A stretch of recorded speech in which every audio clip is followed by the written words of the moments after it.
Oke, baik. Terima kasih atas waktunya, Mas Kukito. Nah, nanti mungkin saya ulang sedikit. Saya mahasiswa S3 yang sedang meneliti tentang circular supply chain. Industrinya nanti lebih ke upcycling food. Nah, ini saya membaca dari beberapa sumber juga. Saya melihat ada Mas Kukito ini kayaknya udah punya banyak pengalaman gitu ya di upcycling food gitu ya. Nah, nanti mungkin kalau boleh berkenan untuk berbagi insight kepada kami mengenai seperti apa sih upcycling food di Indonesia gitu ya.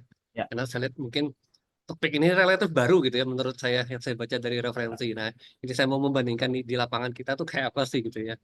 Nah, mungkin kalau boleh nanti mungkin Mas Gito boleh membuka sedikit tentang apa namanya profil Mas gitu sedikit. Mungkin apa sekarang oke, aktif di mana gitu kalau boleh. Monggo Mas. oke. Ya, baik. Terima kasih, Mas Tiar. Ya, saya juga sudah menduga nih, sepertinya Mas Tiar Hmm. kayaknya scholars, lagi S3 ya, luar Ya biasa. betul. Terima Ya, kasih.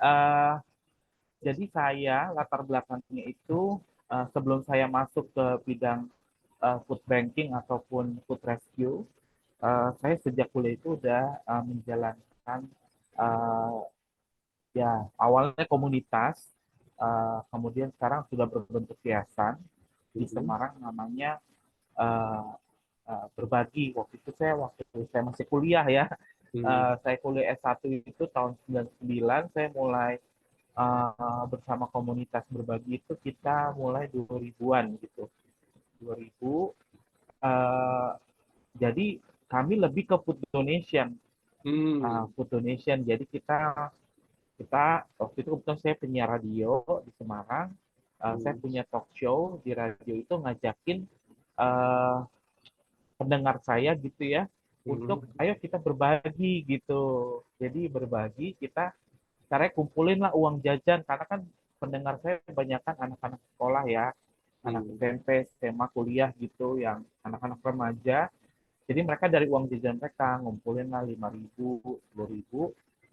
Kita terus setiap weekend kita akan convert itu jadi makanan.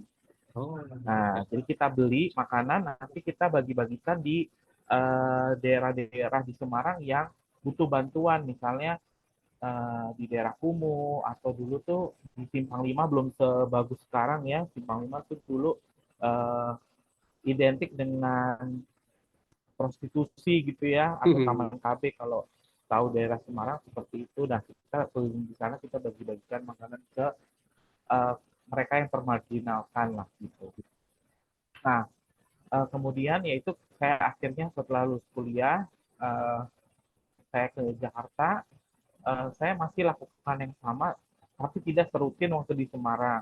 Ya, jadi itu jadi sesuatu yang menyenangkan buat saya, bukan sesuatu yang harus ya, tapi menyenangkan ketika kita bisa berbagi kepada orang-orang yang membutuhkan.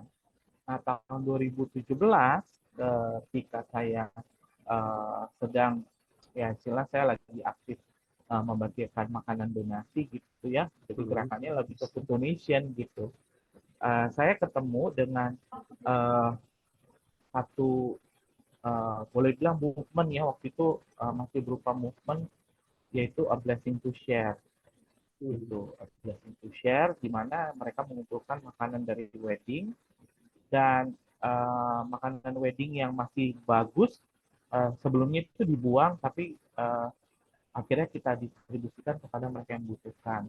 Kalau yang sebelumnya kita ngumpulin uang ataupun kita dapat sponsor untuk membagi-bagikan makanan, kali ini kita dapat makanan berlebih ya, makanan Hmm. yang masih layak makan ya, edible food tapi not sellable lagi, untuk kita bagikan ke mereka yang membutuhkan.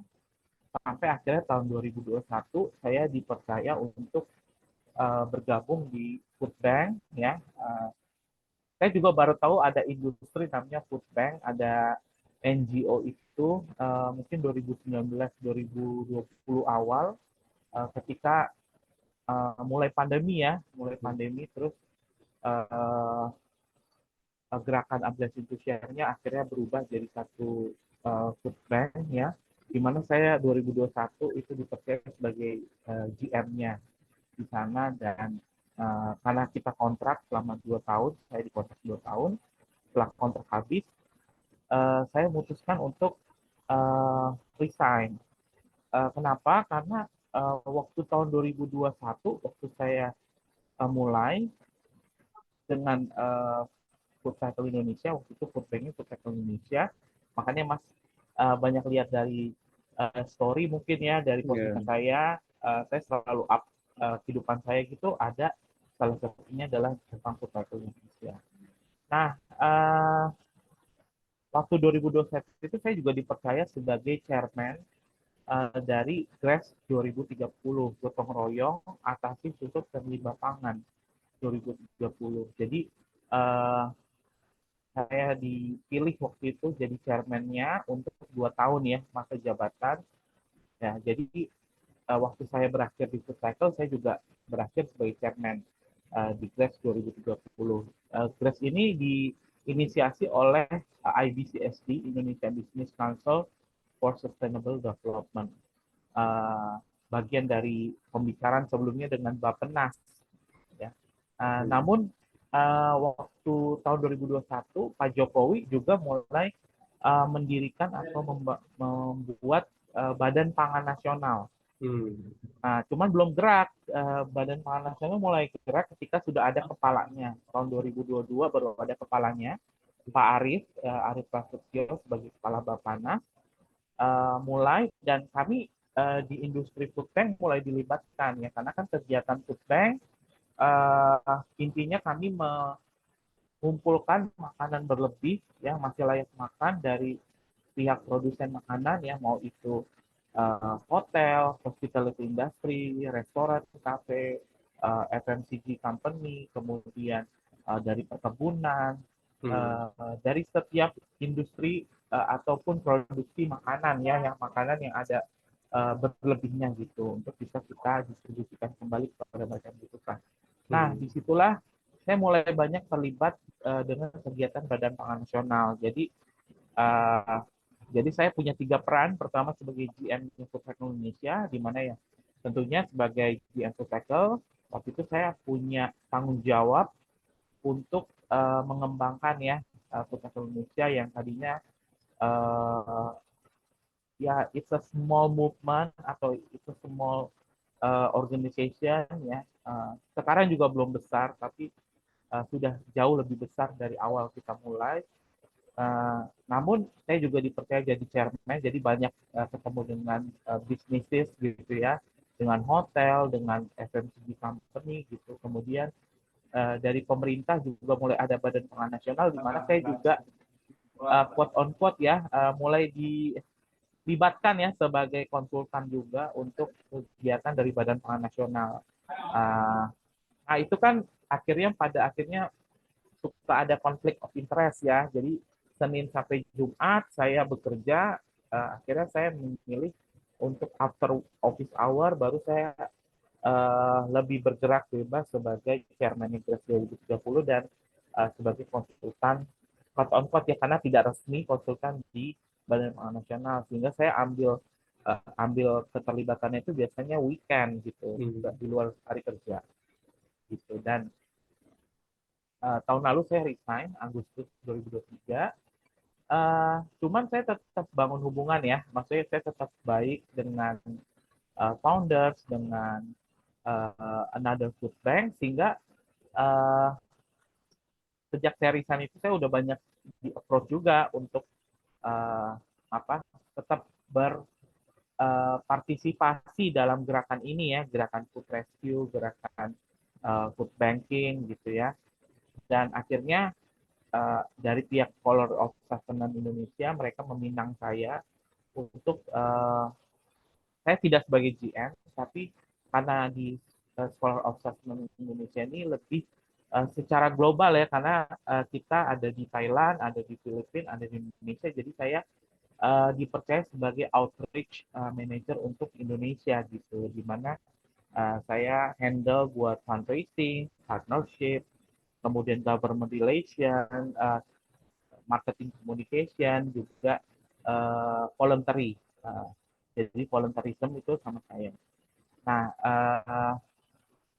jadi Ya sekarang memang saya lebih banyak di Scholars of Sustenance, walaupun tetap terlibat juga di GRAS 2030 sebagai mantan chairman gitu, dan juga uh, masih sebagai konsultan tidak resmi di Badan Pangan Nasional. Wah, luar biasa Itulah nih, pertanyaan saya. luar biasa. Ya, Ya, ini saya yakin dengan apa diskusi nanti mungkin bisa mencerahkan kita juga nih Mas ya, pada teman-teman yang nanti mungkin akan apa mendapat ilmu dari Mas ya. Nah ini Mas, mungkin kalau saya boleh lanjut nyambung tadi dari cerita Mas, saya baca juga dari Bappenas ini Mas, dari laporannya. Ini katanya itu setiap tahun per kapita itu food loss waste di Indonesia itu sekitar 115 sampai 184 kilo kalau saya nggak salah itu ya. Nah, itu kalau kita apa transform ke rupiah itu bisa 213 sampai 551 triliun rupiah per tahun kalau saya nggak salah baca itu ya di laporannya. Nah, ini kan artinya huge gitu ya. Dari produk pangan, kemudian kalau kita bisa olah gitu kan ya, ya di upcycling dengan bentuk yang lain mungkin bisa meminimalisasi hal ini gitu ya. Nah ini saya juga baca juga dari referensi katanya mungkin ada beberapa ya yang apa mentransform bentuk makanan itu di daur ulang tuh mungkin ada dua bentuk ya. Kalau saya baca itu bentuknya ada downcycling, ada upcycling gitu ya. Kalau upcycling ini mungkin diberi nilai tambah lagi dengan serangkaian aktivitas di dalamnya. Nah, inilah saya mau lihat sebenarnya kalau dari segi supply chain-nya kayak apa sih gitu ya. Ini mungkin nanti saya akan tanya beberapa hal ke Mas. Nanti kalau boleh saya follow up nanti ada beberapa apa pertanyaan gitu ya di kuesioner kalau boleh. ya. Nah, ini mungkin yang pertama gini Mas, kalau saya lihat drivernya dulu ya. Mungkin menurut Mas, food loss waste di Indonesia itu drivernya yang Mas lihat selama ini seperti apa di lapangan, Mas? Penyebabnya ya maksudnya. Yes, cause and drivernya, betul. Penyebab. Oke. Jadi di Indonesia khususnya ya, kita kan Mhm, negara sangat besar ya. mhm, Kita tuh sampai sekarang ya, yang kita uh, prestasi tanda kutip yang kita dapatkan masih sebagai negara nomor 2 food waster terbesar di dunia gitu ya. mhm, Karena ya penduduk kita banyak gitu, dan uh, belum punya kesadaran tentang isu ini gitu. Mungkin kita mhm, udah diajarin dari kecil, ayo jangan buang-buang makanan sudah, tapi pada kenyataannya uh, dalam praktik hidupnya ya pasti ada yang terbuang gitu. Nah, dan juga kita punya budaya ya, budaya uh, mangan norak mangan sih penting ngumpul gitu ya. Uh, tapi pasti waktu kumpul-kumpul ada makan. Kalau ada pesta juga pasti kita bikinnya makan-makan, dan undangannya pasti banyak. Dan disiapkan lebih banyak daripada yang diundang seperti itu. Uh, Kemudian juga masalah distribusi, karena kita negara kepulauan, ketika proses distribusi ada saja yang rusak gitu. mhm, Jadi di supply chain tadi pasti ada yang rusak, yang akhirnya jadi food loss. Kemudian ketika dikonsumsi akan jadi food waste ketika dia sudah tidak bisa lagi dikonsumsi, sudah tidak layak untuk dimakan. Nah, kemudian juga kita banyak faktor ya, dari pemerintah juga belum ada eh, peraturan undang-undang yang clear gitu ya mengenai mhm, isu ini gitu. Jadi kita masih dalam pembahasan ya, bahkan belum sampai ke RUU, jadi masih pembahasan amat awal bersama Bappenas tentang ini, dan masih long way to go lah ya, mungkin butuh mhm, waktu bertahun-tahun untuk bisa goal sampai jadi undang-undang. Jadi dari pemerintah juga belum ada ketegasan untuk baik itu perusahaan maupun uh, individu maupun uh, komunitas gitu, organisasi, untuk tidak membuang-buang makanan atau dia mengatur pola konsumsinya gitu, belum ada. Contoh ya, kalau di mhm, negara yang sudah maju mungkin kayak di Eropa atau di Amerika sudah ada uh, punishment dari pemerintah terhadap perusahaan yang membuang makanan gitu ya, atau mhm. membuang-buang misalnya yang sudah menuju expired gitu, itu Ya, dia hancurkan, itu udah nggak boleh gitu ya. mhm, Kemudian juga buat konsumen gitu, ketika dia menghabis tidak menghabiskan makanannya ada kena denda gitu. Jadi itu belum ada di Indonesia. Itu ya faktor dari pemerintah, undang-undang dari pemerintah. Kemudian juga eh, yang kita lihat ya sebenarnya paling besar itu adalah dari rumah tangga. Jadi penyumbang terbesar sampah makanan itu bukan dari industri malah, bukan dari hospitality industry, bukan dari FMCG, tapi dari rumah tangga. Nah itu tadi ya kembali ke kesadaran dari pihak setiap domestik ya di rumah tangga untuk mengatur pola makan, pola konsumsinya. Ya misalnya dari segi ketika mereka belanja masih banyak yang orang belanjanya itu bulanan. Jadi nyetok untuk 1 bulan sehingga ada yang sudah tidak layak lagi untuk dimakan atau untuk diolah dia akhirnya buang. Ya makanya kita cukup kompleks gitu. Kenapa alasannya yang mendrive Indonesia saat ini menjadi negara nomor 2 sebagai produser di dunia. Oke. Nah, oke, ini menarik ya Mas. Jadi tadi saya catat ada beberapa ininya ya, apa faktornya gitu ya. Dari segi pemerintahnya, dari segi masyarakatnya, mungkin kalau dari segi industrinya ada nggak Mas kira-kira Mas yang mendukung atau menyebabkan ini? Ya, karena di industri ya, contoh nih kayak banyak perusahaan FMCG, Mhm, perusahaan pabrik makanan ataupun minuman, mhm, yang mereka ketika mereka produksi kan mereka pasti ada estimasi ya, bagaimana mereka forecast untuk produksinya berapa, penjualan berapa, dan uh, ini menjadi sesuatu yang bukan hanya terjadi di Indonesia, secara global juga makanan atau minuman yang diproduksi itu, makanan dan minuman yang diproduksi itu pasti lebih banyak 30% daripada yang dibutuhkan. Misalnya kalau dia sebenarnya hanya punya konsumen atau perhitungan yang membutuhkan cuma 100, tapi dia selalu produksi 130 gitu. hmm, Nah, seperti itu. Nah, 30-nya ketika tidak terjual itu memang udah dianggap sebagai cut loss gitu. Jadi memang sudah disiapkan untuk ya udah nanti akan dihancurkan atau dibuang.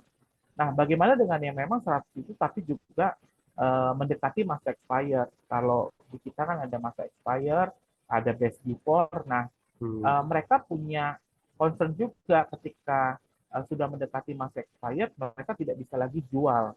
Jadi mereka hmm, ketika satu bulan, bahkan ada yang 6 bulan di expired tidak akan dijual lagi, itu hmm, ditarik, kemudian akan dihancurkan.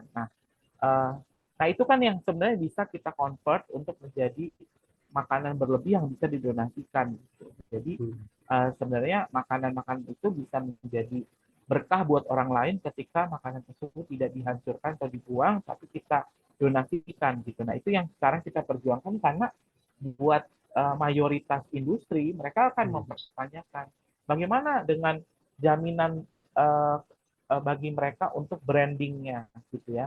Apakah makanan tidak akan dijual lagi gitu ya, kemudian akan membahayakan konsumennya gitu, hmm, kemudian juga apa apa yang mereka dapatkan ya selain ya tentunya ketika mereka berdonasi kan itu bisa menjadi kegiatan CSR ya atau betul. marketing communication untuk branding mereka. Tapi mereka juga bertanya apa kegunanya benefitnya dalam hal pajak misalnya belum ada Hmm, insentif pajak yang didapatkan. hmm. Nah, menarik ini Mas. Jadi kalau saya bandingkan ya mungkin Mas tadi yang Mas ceritakan di Eropa gitu ya, mereka udah punya skemanya sendiri gitu ya. Kemudian di Indonesia mungkin yang pertama kita belum merancang RUU-nya mungkin gitu ya sebagai kerangka hukumnya. Nah, ini kalau saya referensikan dari apa beberapa jurnal itu juga ya, mereka menyebut upcycling ini kan cara untuk apa ya menggunakan kembali gitu, mendaur ulang sehingga bahan makanan tadi yang sudah jadi sampah tadi gitu ya itu bisa punya nilai tambah lagi. Nah ini ya Ya, selain betul. ini yang menarik menurut saya ya. Jadi makanan yang dianggap orang sampah edible jadinya gitu ya. Nah ini Ya, betul. mengubah mindset ini kan menurut saya nggak gampang mas ya mas gitu ya. Ya, betul. Apalagi di Ya. Indonesia mungkin gitu ya. Nah ini melihat fenomena ini kayak apa mas? Fenomena upcycling ini Ya, di Indonesia. oke. Okay.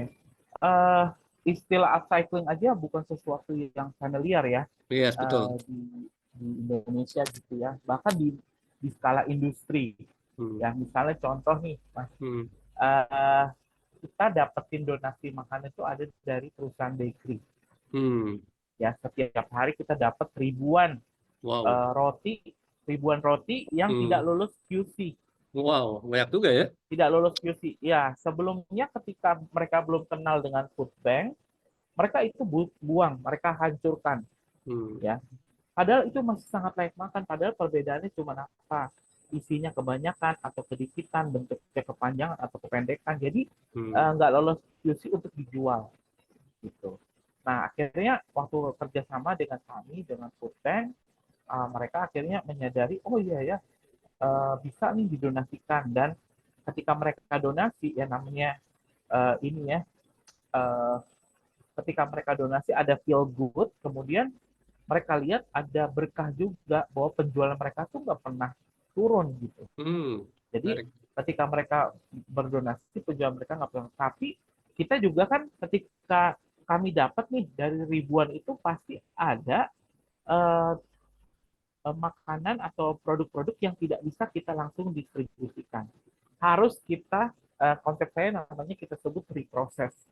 Jadi kalau makanan berlebih itu bisa 3 hal. Yang pertama, kita bisa redistribute, ya, kita distribusikan kembali kepada mereka yang membutuhkan selama ini masih layak makan. Tapi ada reproses. Kenapa? Karena makanan tersebut bisa jadi dia sudah tidak layak makan. Jadi kita harus reproses. Contoh, roti-roti yang udah roti-roti yang gampang hancur gitu ya. Gampang hancur kan nggak mungkin kita kasih udah bentuknya hancur gitu. Jadi harus kita olah. Jadi kita harus proses ulang kembali. Jadi misalnya kita olah jadi puding.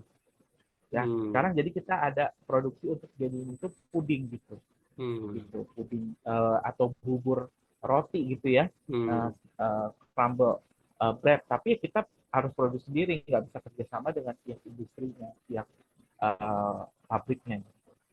Kemudian bisa juga misalnya kita juga dapat dari salah satu brand buah yang cukup terkenal, tapi produknya misalnya pisangnya tuh udah mulai hitam, menghitam, kemudian udah mulai benyek, kan kita nggak distribusikan ke masyarakat butuh karena mereka harus langsung makan. Nah, kita perlu proses kembali ya, reproses itu untuk jadi misalnya kita olah jadi banana bread ya, jadi cake gitu, atau kemudian jadi pisang goreng atau makanan-makanan yang berbahan dasar pisang. Seperti itu. Itulah reproses yang saya sebut itu bisa juga bagian dari upcycling gitu. Kemudian ketika ada makanan yang tidak bisa didistribusikan kembali, tidak bisa lagi diproses. Akhirnya mau nggak mau jadi sampah. Nah, tapi sampah itu masih bisa kita recycle. Ya, jadi kita akhirnya punya ide untuk mengolah sampah makanan ini biar tidak terbuang ke TPA atau landfill. Kita bisa recycle dengan menggunakan teknologi biokonversi black soldier fly. Jadi dengan lalat tentara lalat hitam gitu ya, di mana mereka akan mengurai makanan tersebut ya, mereka akan urai dan hasilnya akan menjadi maggot ya, maggot dan kasgot. Kalau kasgotnya bekas maggot itu akan menjadi pupuk, maggotnya akan jadi pakan ternak nanti. Gitu. Jadi animal feed gitu. Nah, itu yang kita jalankan ya. Jadi dari redistribute ya, mendistribusikan kembali makanan yang masih layak makan, kemudian diproses, kita proses kembali ya, entah itu kita masak lagi, kita olah lagi, atau kita repackage lagi gitu ya, tidak langsung kita distribusikan yang masih layak makan ataupun bentuknya yang masih layak makan tapi bentuknya sudah tidak layak gitu ya, atau disebut orang bilang ugly food ya. Tapi kalau yang udah benar-benar rusak, yang udah benar-benar tidak bisa lagi ya, mau nggak mau harus kita recycle. Jadi part dari upcycling itu sebenarnya bisa reproses sama recycle gitu. Walaupun menurut saya upcycling kan artinya itu jadi punya nilai ya, menambahkan nilai dari si makanan tersebut ya. Dari redistribute juga bisa kita sebut upcycling. Tapi yang benar-benar nyata itu adalah di reproses dan recycle. Gitu. Proses dan recycle itu jantungnya gitu ya saya sebut ya. Nah, terus kalau selama ini Mas misalkan kalau kita masuk ke industrinya sekarang nih ya, atau dari downstream to upstreamnya gitu ya. Kira-kira yang Mas amati gitu ya. Ini rantai pasok itu tantangannya apa aja sih sebenarnya yang kita hadapi di Indonesia ini dari supply chain-nya? Untuk makanan yang masih fresh atau untuk yang sudah eh, yang menjadi bagian kami gitu. Ya, mungkin secara umum dulu, nanti bisa Oh, masuk ke secara umum. Mas. Ya. Ini sih yang saya lihat ya, Hmm. banyak sekali permasalahan dari pihak industri adalah mereka punya pabriknya itu misalnya untuk seluruh Indonesia tapi terpusat di Jawa, satu Hmm. pabrik. Oke. Jadi ya jalur distribusinya mereka cukup panjang gitu ya, Oh. melewati gunung dan lembah ya, lautan gitu ya. Jadi perjuangan cukup panjang. Ada memang beberapa yang dia bisa akhirnya buka di Sumatera ada, di Kalimantan Hmm. ada gitu ya, di Papua bahkan ada. Tapi itu minoritas ya, maksudnya tidak terlalu banyak, itu sangat sedikit. Bahkan perusahaan-perusahaan yang besar yang mungkin kita sering konsumsi produknya itu Hmm. hanya ada di Jawa gitu. Sehingga mereka harus jalur produk. Nah, itu yang akhirnya ketika mereka bilang ya kan rusak itu bisa karena kondisi suhu ya, walaupun Hmm. mereka itu adalah non perishable food, makanan yang tahan lama, tapi ketika dalam perjalanan kondisi suhu tidak mendukung atau penyimpanan tidak bagus gitu ya, kondisi gudangnya tidak baik, akhirnya rusak. Nah, itulah yang PR buat kami karena food bank atau gerakan food rescue ini belum menyebar merata ke seluruh Indonesia ya, masih di beberapa kota besar khususnya. Hmm. Kalau SOS ini kita baru ada di Bali dan Jakarta.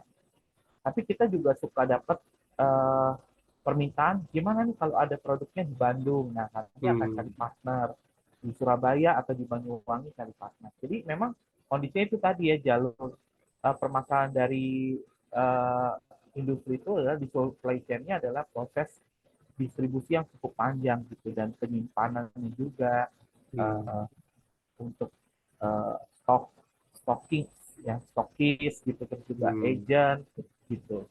Ya, ya ini ternyata benar saya baca dari jurnal beberapa itu katanya ada di remote area mungkin ya atau di luar kota mereka jadi Betul. kalau masuk itu takes time lah gitu Mas saya lihat ya transport logistiknya Ya. katanya gitu ya. Oke oke. Mhm. Nah kemudian mungkin ada dua pertanyaan lagi nih Mas terkait business development ya. In the future nih Mas kira-kira apa sih yang bisa kita share untuk masyarakat kita nih supaya kita bisa bergerak satu visi yang sama gitu ya untuk membangun sebuah environment atau lingkungan yang bisa membagikan awareness untuk upcycling produk termasuk makanan misalnya. Ya, yang pertama karena kita negara yang sangat plural ya, Hmm. plural gitu ya, dengan Hmm. kemajemukannya Hmm. tersebarnya di mana-mana gitu. Dan kekuatan kita adalah uh, yaitu generasi emas kita nanti 2045 gitu, di mana Hmm. generasi muda ini harus banyak dilibatkan ya untuk raise Hmm. awareness ini. Jadi gimana caranya kayak gerakan dari Scholars of Sustenance atau Food Bank itu bisa tersebar ke generasi muda ya, karena cepat tuh kalau generasi muda kita share sesuatu langsung cepat gitu, apalagi lewat sosial media Hmm. dengan AI sekarang bisa cepat. Nah, tinggal gimana nih menjadi satu kurikulum di pendidikan kita. Kalau Hmm. sekarang mungkin ekskul aja belum masuk gitu. Hmm. Jadi kami sendiri masih harus bergerilya untuk memperkenalkan ini ke kampus demi kampus. Hmm. Walaupun ada beberapa kampus yang sudah approach saya mau kaji kerjasama, tapi mereka masih sebatas ya proyek 1 bulan misalnya. Hmm. Apa yang bisa dilakukan dengan proyek dalam jangka waktu 1 bulan? Jadi menurut saya ini memang uh, untuk raise awareness ini kita harus banyak melibatkan generasi muda ya, mulai dari Hmm. anak-anak sekolah, kemudian anak kuliah, generasi milenial, generasi Z gitu yang bisa kita libatkan. Kemudian tentunya peran pemerintah ya, karena pemerintah itu sangat masih punya peranan di sini ya, terutama di sisi kebijakan. Gitu. Hmm. Bagaimana kebijakan ini bisa mendukung eh, semua pihak, termasuk juga pihak industri gitu ya. Karena Hmm. kalau akhirnya pihak industri sebenarnya mau bekerja sama dengan kami, tapi ternyata punya constraint dari pihak dari regulasi, itu mereka akhirnya menjadi mundur. Ya kita tahu lah Hmm. ya Hmm. permasalahannya apa, tapi ya memang itu ya banyak sekali birokrasi yang akhirnya ujung-ujungnya duit gitu ya, ujung-ujungnya adalah ada Hmm. lagi nih kena lagi tes ini segala macam. Itu Hmm. yang kita sekarang sih belum sampai ke RUU, tapi masih naskah akademik ya. Jadi saya Hmm. juga salah satu narasumber untuk naskah akademik ini gitu. Oke, luar biasa nih Mas. Mas, nanti kalau misalkan ada yang mau tanya-tanya nih ya dari apa eh, viewer ini, misalkan mau tanya lebih jauh nih misalkan, ini bisa kontak kemana nanti Mas? Silakan bisa kontak saya di nomor WA Hmm. ataupun bisa melalui Instagram ya, Hmm. baik Oke. itu personal Instagram saya atau Instagramnya Scholars Association Hmm. Oke. Indonesia. Oke, baik. Jadi nanti saya mau izin juga nih Mas, gitu. Ini sebagai bentuk apa ya, tanggung jawab, kalau saya sebut akademisi gitu ya, untuk membagikan sesuatu yang menurut saya penting nih ya. Kalau kita lihat dari segi Betul. food product ini, negara kita luar biasa nih sumber potensinya gitu ya, apalagi punya Mhm. SDM yang luar biasa. Oke, nanti kalau boleh nanti saya mau izin Mas gitu juga nanti untuk saya apa sebarkan gitu ya di media sosial saya sebagai Ya, wahana boleh. edukasi sebenarnya Mas. Ini Mhm. saya lihat sangat penting sebenarnya. Oke, Ya, mungkin ada pesan Mas untuk semua ini penonton nanti. ya sebenarnya kami itu eh, pejuang-pejuang boleh dibilang ya, kalau Entusias saya, karena fighters. ini industri baru Ya, sekali ya di Indonesia, betul. ini mungkin baru tujuh tahun belakangan lah, bahkan Hmm. baru benar-benar gaungnya terdengar itu pas pandemi gitu. Hmm. Dan orang sekarang mulai, oh ya ada isu food loss, food waste ya, bahkan pemerintah aja baru bikin Badan Pangan Nasional 2021 dan baru gerak Hmm. 2022. Hmm. Yang kami butuhkan sebenarnya dari food rescue movement ini, atau kami sebagai food bank in general, 3F ya. Kami butuh Hmm. 3F. Yang pertama pasti food. Good. Jadi kita ingin mendapatkan banyak donasi makanan berlebih nih ya dari Oke. berbagai industri ya. Jadi kalau ada makanan berlebih jangan dibuang, bisa Hmm. didonasikan melalui kami kepada mereka yang membutuhkan. Tentunya masih banyak sekali di Indonesia ini orang-orang yang Hmm. membutuhkan bantuan makanan. Hmm. Kedua, F yang kedua adalah funding. Kita butuh Funding. bantuan funding. Jadi kalau orang selama ini menjadi filantropis untuk kegiatan kesehatan, pendidikan. Nah, ini juga bisa difunding juga nih kita. Hmm. Bisa bantu untuk funding, bahkan donasi berapapun kami terima karena itu pasti membantu untuk operasional kami gitu. Hmm. Yang ketiga kami butuh friends. Jadi Oke. food, fun, and friends gitu ya. Oke. Dimana buat masyarakat luas yang pengen terlibat dalam gerakan ini bisa menjadi relawan di kami gitu ya, untuk menyebarkan Hmm. di sosial media ataupun bantu untuk fundraising juga, food Hmm. racing gitu dan lain-lain. Oke, luar biasa nih Mas gitu. Kita beri aplaus dulu nih. 3F teman-teman, nanti silakan yang apa 3F. eh, ingin mendukung ini, saya sangat mendukung sebenarnya ya untuk bergabung di Ya, dalam apa kegiatan-kegiatan semacam ini. Oke, terima kasih banyak Mas Gito atas waktunya ya. Ini ya, luar biasa nih insight-nya, apa mungkin semoga bisa membantu mengedukasi lah minimal ya generasi muda kita, generasi emas nanti gitu ya, supaya punya ya, fondasi yang lebih baik gitu.